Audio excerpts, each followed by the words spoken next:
Hello, my name is Heaven Lee.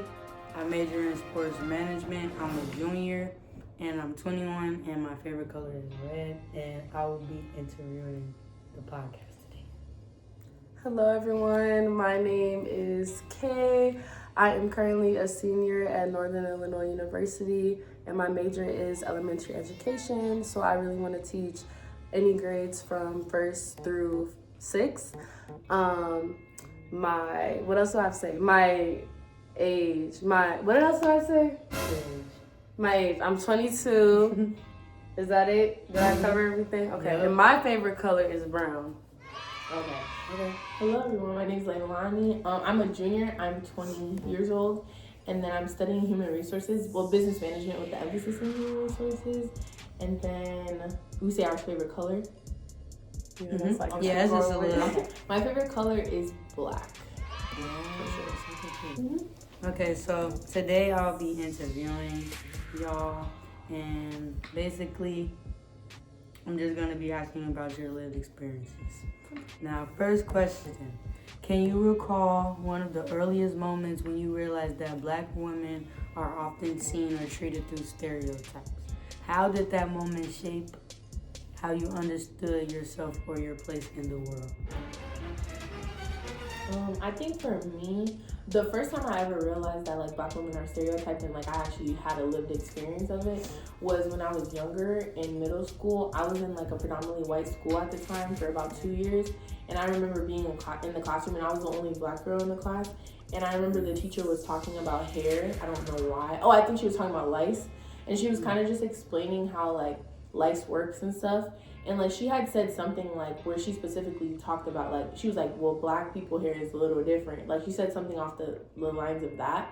And then she told me, she pointed at me specifically and called me out because I have curly hair and stuff. And she kind of wanted me to touch on something. And I'm like, girl, you're supposed to be the teacher. And then on top of that, why are you singling me out to the classroom just because I'm a black girl? That was really weird. So that was my first experience of it. But then since then, I kind of have always dealt with microaggressions like that, not only from white people, just all around in the world. And you kind of just build a tough skin, and then you also just have to learn how to respectfully correct people in that moment too.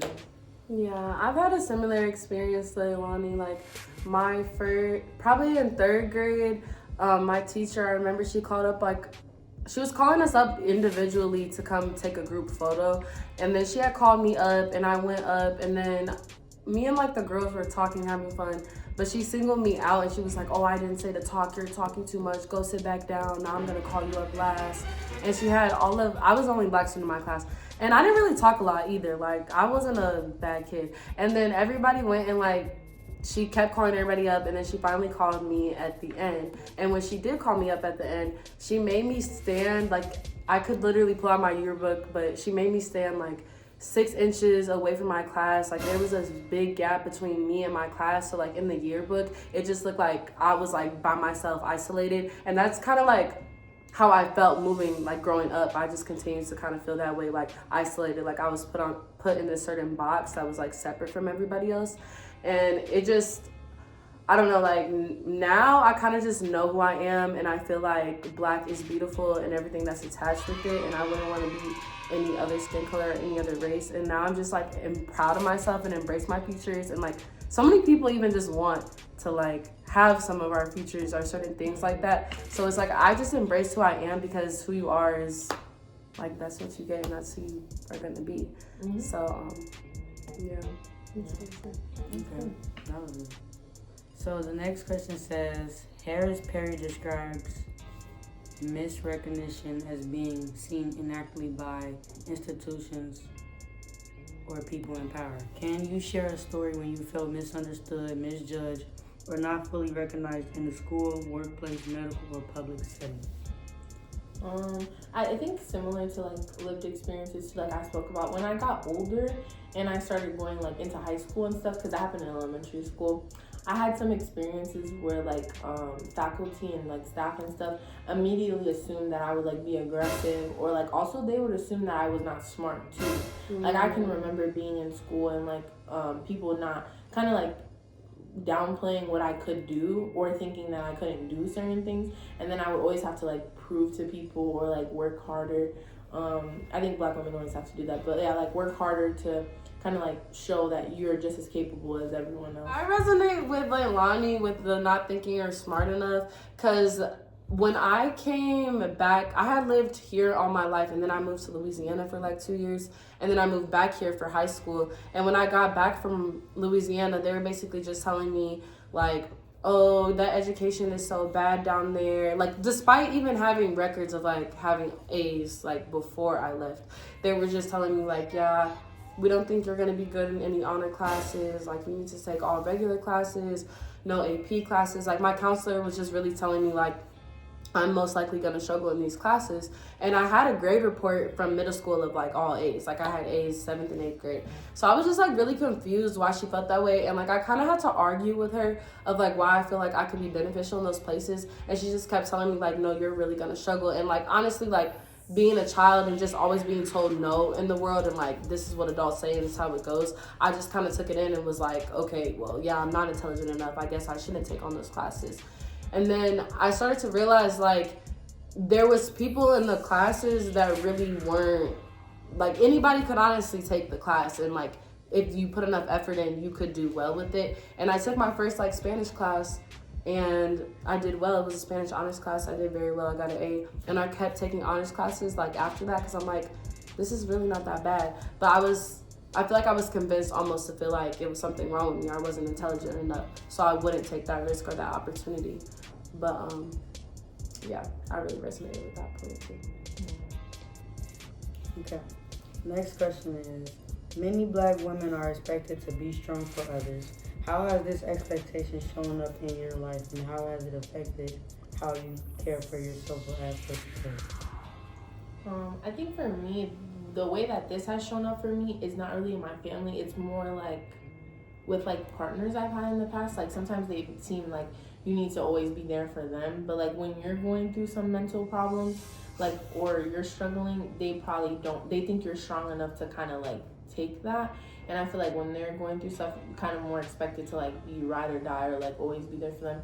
And I think for me, I have kind of just learned that you just have to put boundaries up for people, like not just relationships, but even friendships too. Like some people may think that you're very strong or like a strong Black woman and you can just do everything, but in reality, we can't do everything. And it's okay to be soft and like understand that like we're sensitive or we may have feelings. So yeah, I think that's how it shows up for me. But yeah, just like learning how to set boundaries. I'm still learning to this day, but I think that's the biggest thing for me. Yeah, that's really good. I feel like she answered it. Thinking beyond voting or formal politics, what does being treated as a full citizen mean to you? Can you share a moment when you felt affirmed or denied dignity and belonging? I just feel like being treated as a full citizen is like understanding that we're all in America. Like if we're born in America, we're a citizen of America, and we are here. Like despite our skin tone, despite where our family comes from, whatever, we're born. If we're born here, we're a citizen, despite what the history books tell us, or like how people try to alienize us, and even just how.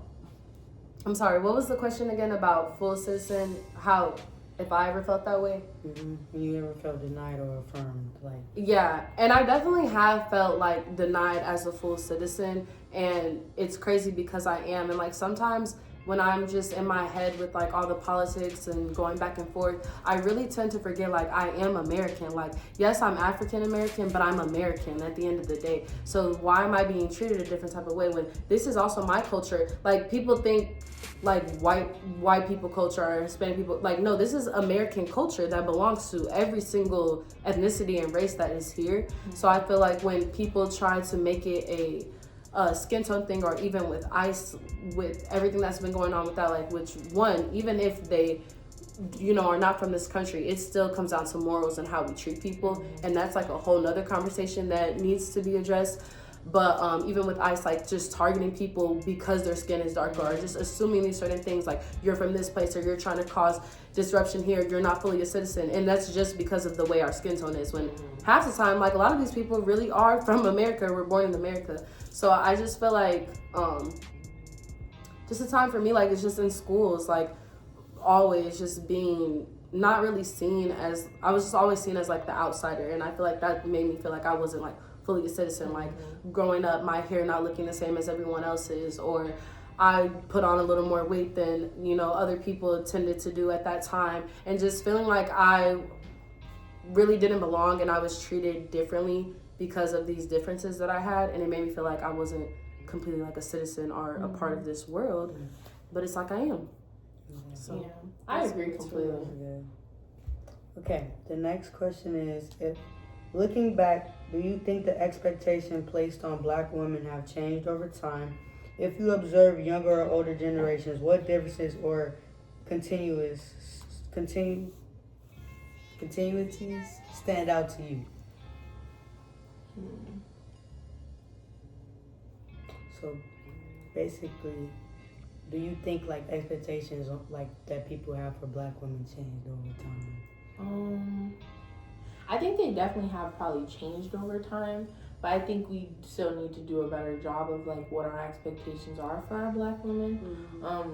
Like I just went to a pageant recently, and our like pageant child for our sorority, like he spoke on this as well in his speech, and he was saying how like we need to do better as a society to protect our Black women, because like we love our Black women, these are our partners, these are our mothers, these are our sisters, but we don't do a good job of actually like taking care of them. So I think we do need to change the expectations for Black women and realize like they're human and they're the most mistreated. We're the most mistreated out of everybody, even Black men. So it's like we still are always expected to be there for people and do this and do that when it's not fair to us. So, and for people to just understand that like mental health looks different on people, like in general, not even just like Black to white, but just in general, like mental health looks different on everybody. So sometimes like it's not like sometimes the irritation or the attitude is not just because I'm mean and I'm this. It's like I have all this going on back at home that you don't even know about. Like, I have all this stress that I have to put on myself. I have no one in my family supporting me or helping me.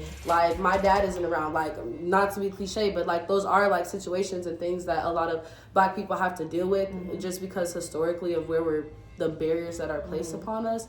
So I feel like people just recognizing sometimes that like we also need help. Like, we could have mental health. We do have mental health disorders that need to be addressed, and we need therapy just as much as the average white person needs therapy and mental health needs, and that we don't really have attitudes. We just don't know how to sometimes address it or get the help that we need because we're always misrepresented and judged. And if we know, like, we have to go 10 times harder to get an opportunity that a white person can get, like, regularly. So it's like, it's better sometimes to have an attitude or be mean than to like really be vulnerable because we get judged when we are, or it's not taken into account.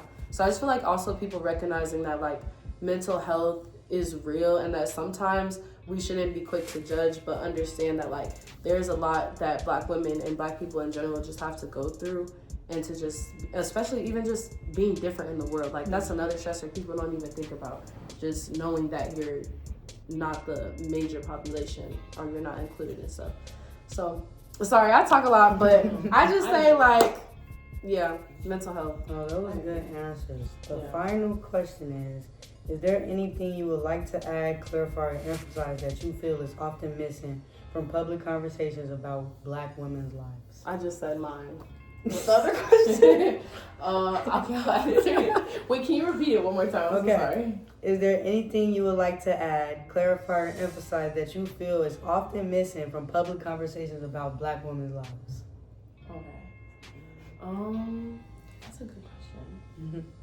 I think maybe something that can be talked about more, like, is this more like, it could be about the media? Yeah, like how they're perceiving Black women. I think one thing as a society or in general that could change is like the same thing that we spoke about earlier about like the stereotypes that we're automatically like these angry Black women that are unhinged or something. I think that is something that people need to understand. Like they need to understand and be empathetic of the things that we go through. So there's reasons for everything. Like nobody's born being a bad person or being an angry Black woman. Like that's not how life works.